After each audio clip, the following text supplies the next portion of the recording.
This is the combined volume, and we are picking up our reading in chapter 27. Thank you for joining with me today. We are on chapter 27, the healing of the dream, picking up section 2, the fear of healing. We are on paragraph 11. We are on paragraph 12 today. Correction you would do must separate, because that is the function given it by you.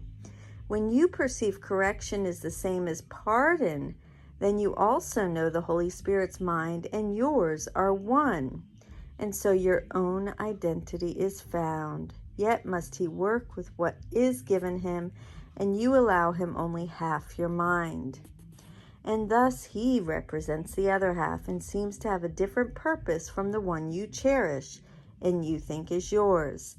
Thus does your function seem divided, with a half in opposition to a half, and these two halves appear to represent a split within a self perceived as two.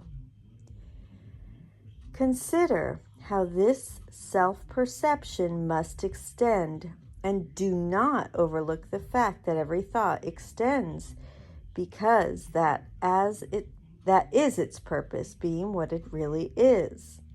From an idea of self as two, there comes a necessary view of function split between the two. And what you would correct is only half the error, which you think is all of it.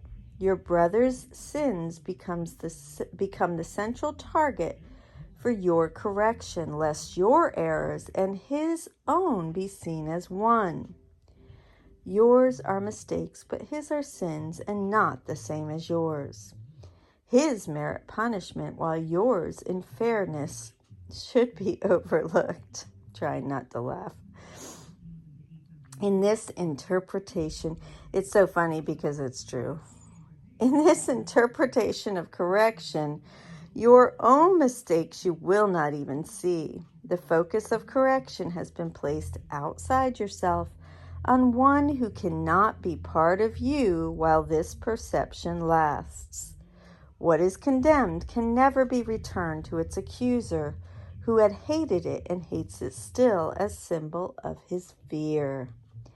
This is your brother, focus of your hate, unworthy to be part of you, and thus outside yourself, the other half which is denied. And only what is left without his presence is perceived as all of you. To this remaining half, the Holy Spirit must represent the other half until you recognize it is the other half. And this he does by giving you and him a function that is one, not different. Correction is the function given both, but neither one alone. And when it is fulfilled as shared, it must correct mistakes in you and him. It cannot leave mistakes in one unhealed and set the other free. That is divided purpose, which cannot be shared, and so it cannot be the goal in which the Holy Spirit sees his own. And you can rest assured that he will not fulfill a function that he does not see and recognize as his. For only thus can he keep yours preserved intact, despite your separate views of what your function is. If he upheld divided function, you were lost indeed. His inability to see his goal divided and distinct for you and him preserves yourself from the awareness of a function not your own, and thus is healing given to you and him.